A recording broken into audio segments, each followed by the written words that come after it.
மணி நேரம் 2 மணி நேரம் அப்படி நடந்து கொஞ்ச நேரம் உட்காந்துட்டு இருந்து அப்படியே பண்ணா, இல்லாட்டி வழி மாத்திரை போடணும். போட்டால் மட்டும்தான் கேட்கும்.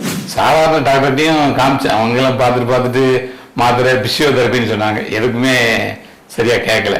அது என்ன சொன்னோம், ஆட்டோமேட்டிக்கா மோஷன் யூரின்லாம் போயிடும், நீங்க உடனே பண்ணிக்கிட்டது நல்லது அப்படின்ட்டாங்க.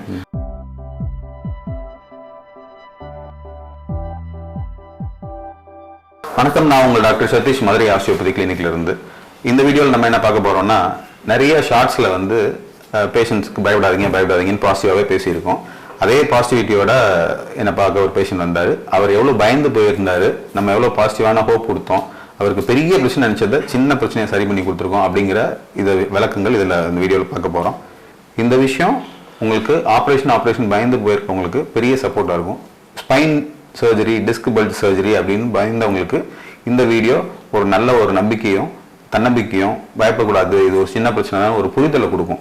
ஏன்னா டிஸ்க் பல்ஜ் ஆகுது அப்படிங்கிறத மெஷின் சொல்லும், அந்த டிஸ்க் ஏன் பல்ஜ் ஆகுதுங்கிறத மெஷின் சொல்லாது. இதே என்னுடைய பழைய ஷார்ட்ஸில் பேசியிருக்கோம். அந்த மாதிரி பயந்து வந்த ஒருத்தவங்களுக்கு டிஸ்க் பல்ஜ் ஆயிருக்கு, டிஸ்க் பல்ஜா அவங்க பிரச்சனைக்கு காரணம்னு சொல்லி ரொம்ப ஹோப் இல்லாமல் சென்னையிலேருந்து வந்திருக்காங்க. இவங்க என்னோட பழைய பேஷண்ட் ரெஃபரன்ஸ் வந்திருக்காங்க, யூடியூப் பார்த்து வரல. ஏற்கனவே இதே மாதிரி பிரச்சனை சரியாகி போன ஒருத்தவங்க சென்னையில் சொல்லி அங்கேருந்து இப்போ வந்திருக்காங்க. ஸோ அவங்கள நான் உங்களுக்கு அறிமுகப்படுத்துகிறேன். நான் சென்னையிலேருந்து வந்திருக்கிறேன். சென்னையில் ஒரு 4-5 பெரிய ஹாஸ்பிட்டலில் பார்த்தேன். எல்லாருமே அந்த டிஸ்க்கு இதாக இருக்குது, அதில் ஒரு நரம்பு குத்திட்டு இருக்கனால கண்டிப்பாக இதை ஆப்ரேஷன் பண்ணுறது தான் ஒரே வழி, வேறு தீர்வு இதுக்கு இல்லை அப்படின்ட்டாங்க.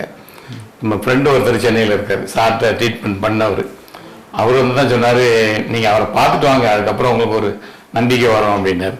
அதுக்கப்புறம் தான் நான் கிளம்பி சென்னைக்கு வந்தேன். சாதாரண டாக்டர்ட்டையும் காமிச்சேன், அவங்கெல்லாம் பார்த்துட்டு மாத்திரை பிசியோதெரப்பின்னு சொன்னாங்க. எதுக்குமே சரியாக கேட்கல.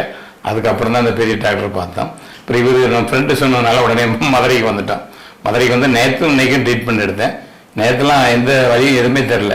வழக்கமாக எனக்கு ஒரு 1 மணி 2 மணிக்கெல்லாம் நான் நைட்டில் பார்த்தா கால் அப்படியே ஒரே இழுத்துட்டு பயங்கர வலிக்கும், தூங்கவே முடியாது.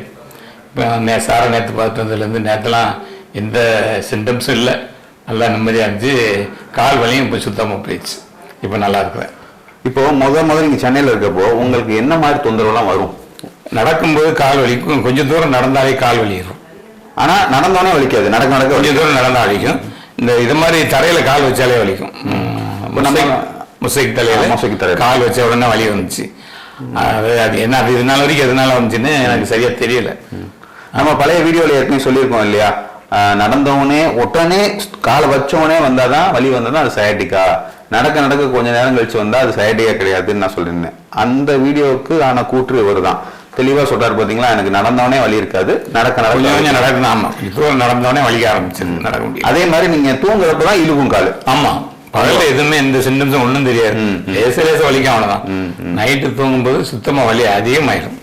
ஒரு 1 மணி நேரம் 2 மணி நேரம் அப்படி நடந்து கொஞ்ச நேரம் உட்காந்துட்டு இருந்து அப்படியே பண்ணா, இல்லாட்டி வழி மாத்திரை போடணும். போட்டால் மட்டும்தான் கேட்கும். இதே இது உங்களுக்கு டிஸ்க் பல்ஜ் இன்னும் ஜாஸ்தி ஆச்சுன்னா வேற என்ன பிரச்சனை வரும்லாம் சொன்னாங்க. அது என்ன சொன்னோம், ஆட்டோமேட்டிக்கா மோஷன் யூரின்லாம் போயிடும், நீங்க உடனே பண்ணிக்கிட்டது நல்லது அப்படின்ட்டாங்க. அந்த 4 ஹாஸ்பிட்டலே அதே ட்ரீட்மெண்ட் தான் சொல்றாங்க, இது பண்ணா தான் உங்களுக்கு சரியாகும், இல்லாட்டி இதை மாதிரி பிரச்சனை வர ஆரம்பிச்சிடும் அப்படின்ட்டாங்க. இப்போ பார்த்தீங்கன்னா இது ஸ்பாண்டைலோலிஸ்டசிஸ் சொல்லுவாங்க, மோஸ்ட் அக்ரிவேட்டட் கண்டிஷன். நான் ஏற்கனவே பழைய வீடியோ சொன்னேன் இல்லையா, கம்ப்ளீட் டிஸ்க் ஹெர்னியேட் ஆகி ஸ்பைனல் கார்டை போய் ப்ரெஸ் பண்ணால் அப்போ பிளாடர் அண்ட் பவுல் கண்ட்ரோல் போகும். இப்போ பேஷண்ட்டுக்கு இப்போ இந்த ஸ்டேஜ்லேயே சொல்றதுனால இவர் ரொம்ப பயந்து போயிருக்காரு. அதுதான் அவரோட ஜாஸ்தியான பயத்துக்கு காரணம். என்னன்னா யூரின் மோஷன் கண்ட்ரோல் சுத்தமாக போய்கிட்டே இருப்பீங்கிறது சொன்னதான் பயந்து பயந்துட்டாங்க. ஸோ அதனால இப்போ உடனே சென்னையிலேருந்து கிளம்பி வந்தாங்க, ஃப்ளைட் பிடிச்சி உடனே மதுரைக்கு வர்றாங்க. Day 1லயே அதை நிறுத்திட்டோம்.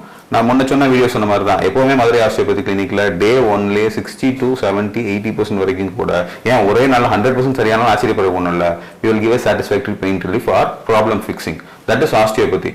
Osteopaths are commonly called as human engineers.